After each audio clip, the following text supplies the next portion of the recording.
Oi, eu sou a Aymara Limma e você está assistindo Cine Arte Variety, o seu programa semanal de variedades e entretenimento.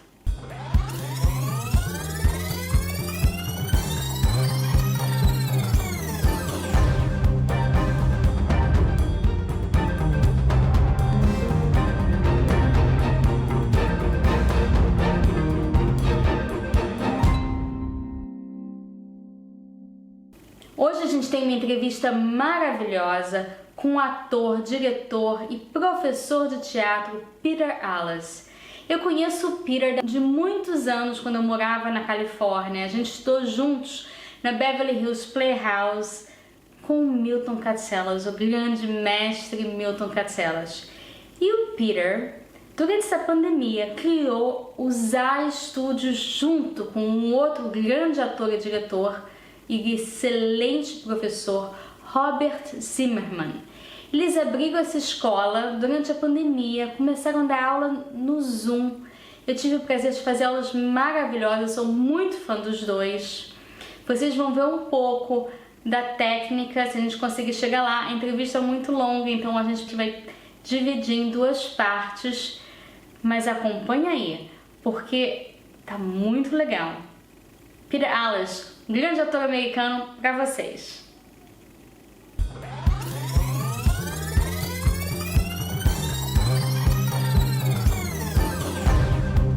Peter, thank you so much for being here with us on the second part of our interview. This part of the interview I want to do in a different way, like a ping pong.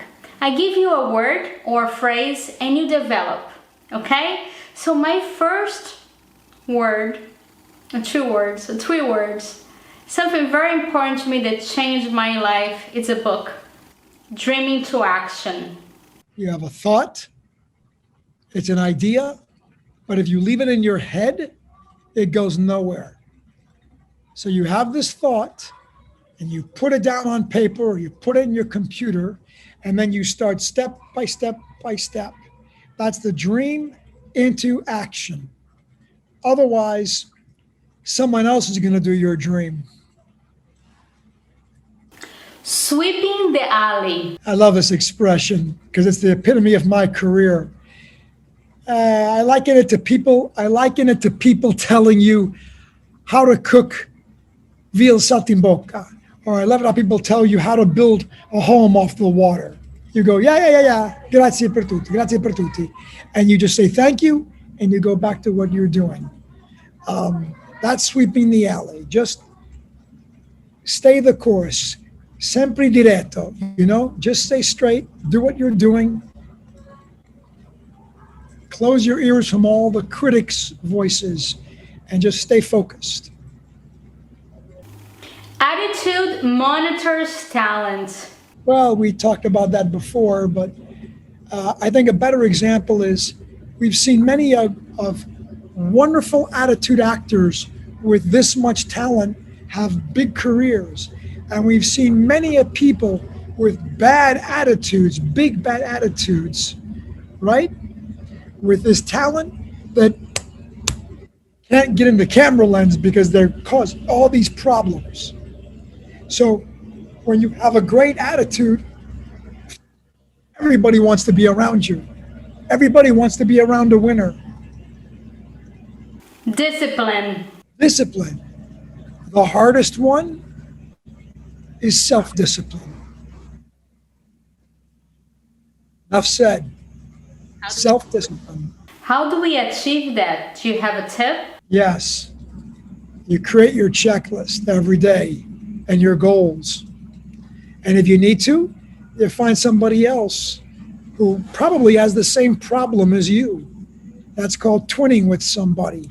And they check on you and you check on them. So you wrote down, today I'm going to read that script. And they call you and go, hey, did you read that script? No, just a reminder. And you call them and say, hey, did you clean out your closet today? Hey, did you buy those new pair of shoes?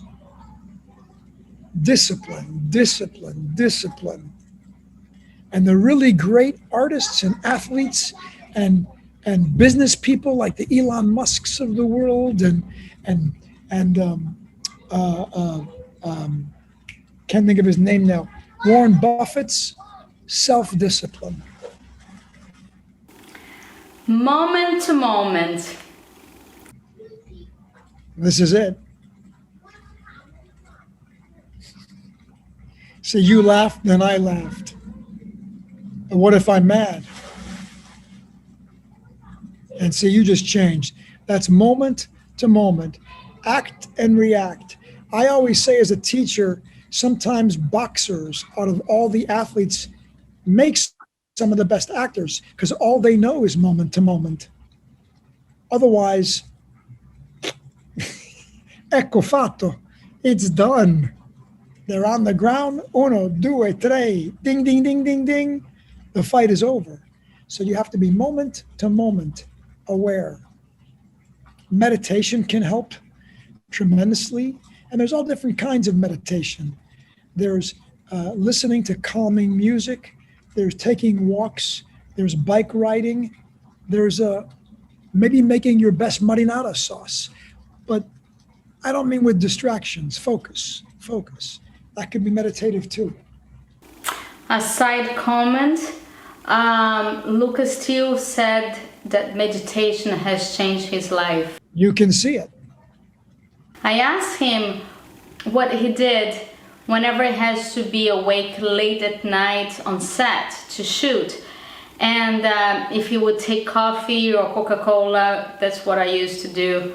Sometimes eat chocolate and stuff like that. And he said, I can't do that because I have to wake up early in the morning to shoot. So it's like, if I take coffee now, I won't sleep. So the way he got out of this bubble was by meditating. I did a show called Early Edition years ago with Kyle Chandler, who was also a student of Milton's for many years. Big movie star now. He was in Wolf of Wall Street and Zero Dark 30, many big movies. And when we did Early Edition in Chicago, I had to play, Gamora, right? It was a comedy style show. But the actor with me was the wonderful actor Ernest Borgnine, who was Italian-American, and he was 88 years old. And I said, how do you stay focused? How do you keep your energy? And he sat in this high chair, hands like this, kind of like a meditative. He calls it a little cat nap, or we call it in Miami, disco nap.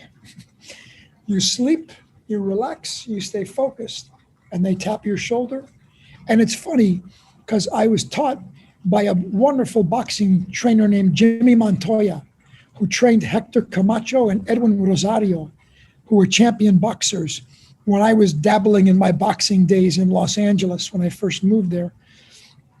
And he said that was one of the things that he believed in, to do this little like cat nap before the fight. I'm talking like 5-10 minutes of just calmness to focus. Very important. So it doesn't matter what age you are, but it can help you tremendously. Okay. Altre parole, mi dica. Choices. Hot choices. Hot choices. Not cold, not medium, not tepido. I want hot choices. What do I mean by hot choices? I'm madly in love with her. I'm furious with him. I have to get the keys to the car or I will die. If I don't find the money, I'm going to be going to jail. It has to be super high, hot evaluation, hot choices as an actor. If not, why do we watch? Why? What's the significance? What's the importance? I don't want to watch grass grow. I don't want to watch just, an average day. We want to see what makes this interesting. What moves the story, as they say, the writers. If it's not moving the story, tagliare, cut. Arc. Well, we talked about arc before, but every scene has an arc. Every show has an arc. Every production has a full arc. Interestingly enough, The ones that are seemingly currently exciting are like the James Bond or action films. They start out with a different kind of arc where it spikes up early and then comes all the way back down. And then we watch it build again and come back down. So the arc doesn't have to be a typical pure straight arc. It can be a little like this, like a roller coaster ride, but there has to be a peak and then come back down to a finish. What they call the crux of the matter in the old Greek mythology of writing. Hidden agenda. I guess Alfred Hitchcock was the master of that. But we think it's one thing and it's always another. Everybody has a hidden agenda. Every scene, there's always something. I was just coaching somebody from the old Robert De Niro movie with Charles Grodin, Midnight Run. And I said, there's a hidden agenda.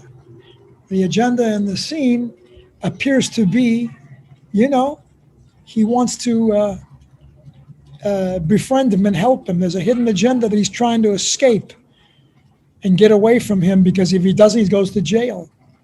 But then there's conflict, because in the end, the two like each other. They start out disliking each other because they're on the opposite side. But in spite of disliking each other, they learn to really respect and like each other. So hence the conflict, but they have hidden agendas. He needs him for the money, and he needs to escape, or he goes to jail, or he gets killed by the mafia. So conflict and hidden agenda.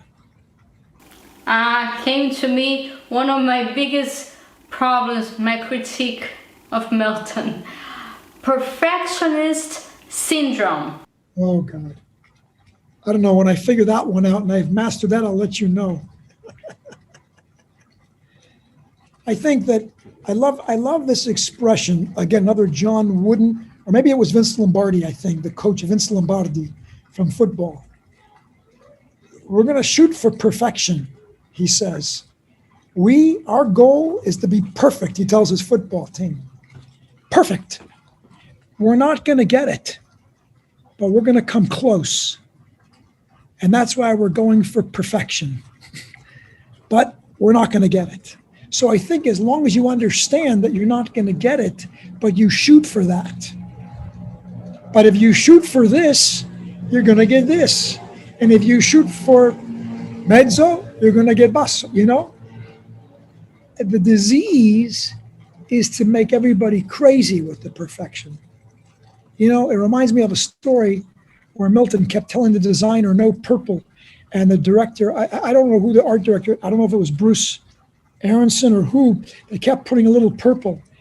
And every time Milton would say, my apologies, I thought I was clear, no purple. The guy would come back, there's still hints of purple. Finally, he goes, excuse me, let me be clear. No damn purple, period. What's that? He goes, he goes, that's right, no purple anywhere. So, but he even admitted it goes both hands. You have to be clear from the beginning and make sure it's being understood. Very important. So that helps in the perfection syndrome of communication of what you want. Because maybe your actors have perfection too. So, it's a little bit of like, you don't want to have this the whole time of hitting each other with perfection.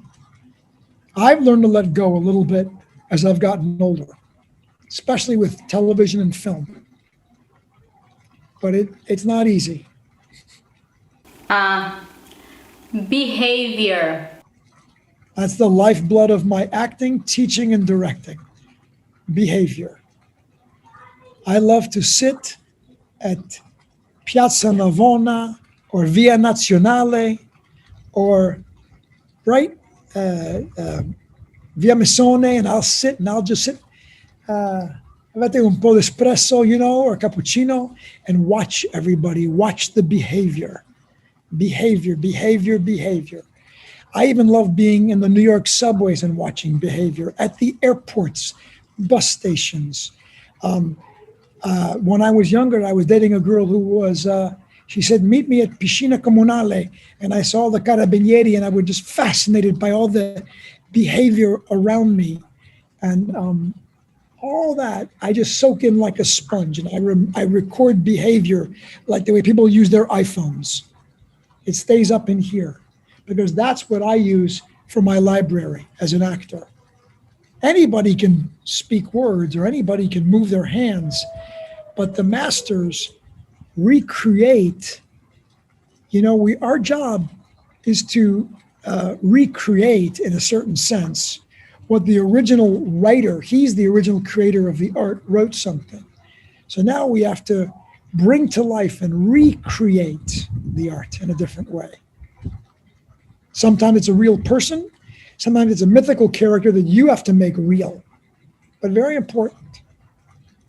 Director. I think it's in the title, to direct.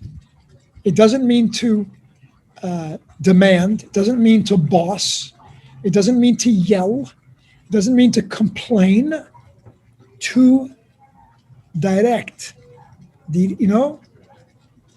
Regista, right? Dirigo, the direction of which way you are going. I liken it to when you ride a horse. The horse is doing a lot of the work, but you're going to guide the horse. Sinistra, destra, diretto, which way you want to go.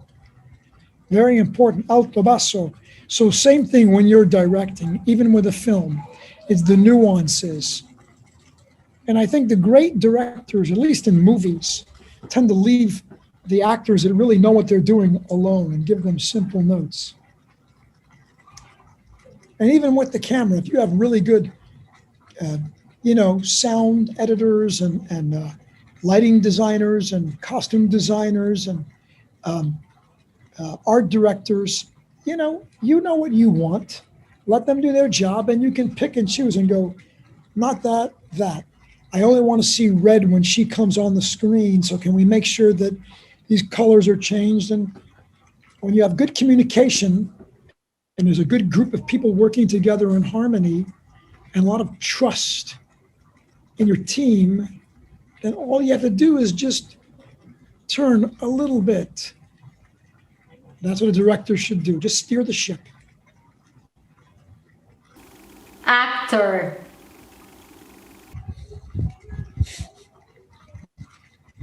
You want the good definition or the bad definition? Not so crazy. Actors are crazy, because I'm one, I know, we're crazy, but very, I think it's an actor needs to act. An actor needs to perform. It's the lifeblood of who they are. But what I don't like is the cliche of actors. I think there's a lot of wonderful actors that make it a craft, meaning that they study, they work, they dissect. But it's funny, when you say the word actor, it's taken in the wrong content sometimes. That's why I like the word artist better. Or I like the other word that they use on set. What time does the talent arrive? I've always liked that word, talent. Script. It all starts with the script. I learned that from David Mamet. The script is everything. No script. You can't have a good movie without a good script. You could have great acting, you could have great film footage, but you're going to be bored to death even with the great acting. I've watched so much garbage. I won't mention the networks in case you put this on one of the networks, but it's some of our paid channels. I tell my students 90 to 95% is garbage, because what you have now is product. So in the old days, you used to have, Hugo Boss, Valentino, Missoni, Calvin Klein, Ferragamo, Versace, right? And then all of a sudden, all these different designers of jeans or slacks or shirts come out. So I'm not saying that they aren't the high end, but if you have too much product out, it dilutes the quality. So the choice is it quantity over quality? And I think our industry has become a quantity over quality. And I refuse to spend a lot of my time watching this garbage quantity, I mean. I'd rather watch quality. Much more important. Drama. Well, I always thought about this image from the theater. To have a good drama, you better keep things a little light backstage. And then you go on stage, and it's very dramatic and focused and serious. And then when you do comedy, everybody is serious backstage. They're nervous, they're tense, because they got to get it right. And they go on stage and it's funny. So to me, it's kind of interesting. To do good drama, you need to bring a little humor and lightness to things to have good drama and focus. And to do good comedy, you better be very serious, deadly serious. Or like the great actor Edmund Kean once said, dying is easy and drama is easy, but comedy is hard. Betrayal. I don't know why this word came to me, but that's it. Betrayal. Because it's loaded in our business, betrayal. Everyone loves you. Everyone loves you. I'm going to use you. You're the best. Oh my God. You're definitely in my next film. You're definitely doing my next thing. I'm definitely doing this project. Oh no, it's you and me, baby. You and me. And then you read in the paper, somebody else is doing the project. You know, that's why we chose to do Speed the Plow. You know, David Mamet is convinced that the writer is like the old joke, the wife is the last to know, or the writer is the last to know. And I think it's that play is kind of an indictment on how they treat the writer, the people in this industry, many artists.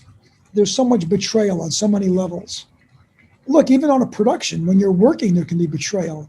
You feel confident with your director and they reveal something personal to either the actor or the crew or to the media.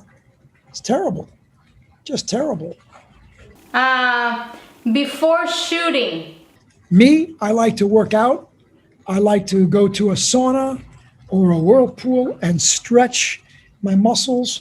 When I was younger, I used to play a lot of basketball, full court. But now the call times are so early in the morning, so I make sure at night I get to the sauna or a nice massage on my body, at least every week minimum. But the sauna you can go to, or the whirlpool, or a steam room every day you can get to. And I do a lot of calm meditation, like what Lucas does the night before. And in the morning, a little bit of stretching as well. And I look at my sides for the day that I know. And I make sure that I look at the previous scenes so I remember tracking as to where I am and the scene that precedes it and after it. So I've got 1, 2, and 3.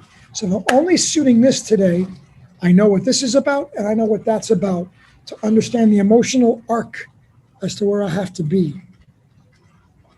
That way you can't go wrong. It makes me think now about this scene before. Always, because you bring your life into this scene, and that's why it's hard sometimes for film actors to do stage. They don't always remember, they don't always connect, but stage actors pretty much always are good on film or television. They have that connection, It doesn't matter what country you're from, same thing applies.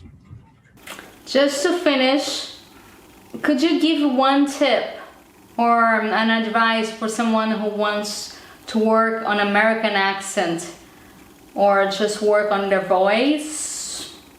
Well, you should work on your voice every day. I mean, I have a very specific voice.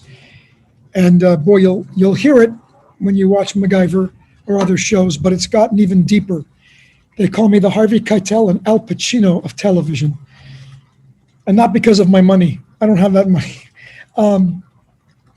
But every day, if you did vocal exercises, warming up, look at the great singers like Pavarotti and Callas. I mean, the way they worked on their voices, the great Shakespeare actors, to the British just spend so many hours working on their voice.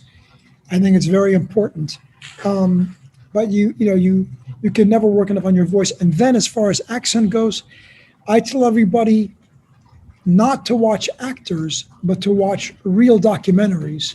So if you're in Italy, watch the documentaries. If you're in Germany, watch documentaries of Americans, or watch Notizia, watch the news. And we try to repeat how they speak or the intonation. Yes. I mean, when I was in Italy, I started by watching, Dallas, Dynasty, La Nave dell'Amore, Ieri di Hogan. I watch all these American shows, even Pallacanestro, I would watch and listen. But then eventually I would watch Rai Uno, Due, Tre, I'd watch documentaries. And that was helpful to me, or anything real news footage, to understand the accents in the regions. And not just there. When I was in Puerto Rico, when I was in France, Spain, Greece. But I have a good ear. I've been very blessed. I've got a very good ear. I always can tell where somebody's from. It's been a gift since I was a child. And the regular American accent? Well, that's a tricky one because, like many other countries, we have many American accents. But I tell everybody, if you want to learn a proper American accent, you need to learn what they call SAP, Standard American Pronunciation, which comes from the state of Connecticut. And why Connecticut? Because that's all what the newscasters learn. Why would a newscaster learn a Connecticut accent? Because if you're doing the news or the weather and you have to travel, and now your job is in Miami, now your job is in Los Angeles, now your job is in Texas, Minnesota, you travel all over every year or 2 years or 5 years. If you have an accent, if you talk like that, and you're doing a Texas, or you're doing a Southern, if you're doing a Western Texas accent like that, and you're saying today in the news, nobody understands you in New York. If you talk like you're from New York like this, nobody understands you in Texas. If I talk like that, like I'm from Chicago, and I talk with that accent, they're gonna be confused. Or if I'm Boston, Boston has a very specific hard accent. So each region has their accent. They don't want to hear that when they're hearing news. They want to understand. So it's important that there's no accent when you speak. And learn Standard American Pronunciation. Gostaram? Nós também. Então vocês já sabem, Cine Arte Variety, aqui no VRT Channel. Beijinho. Tchau.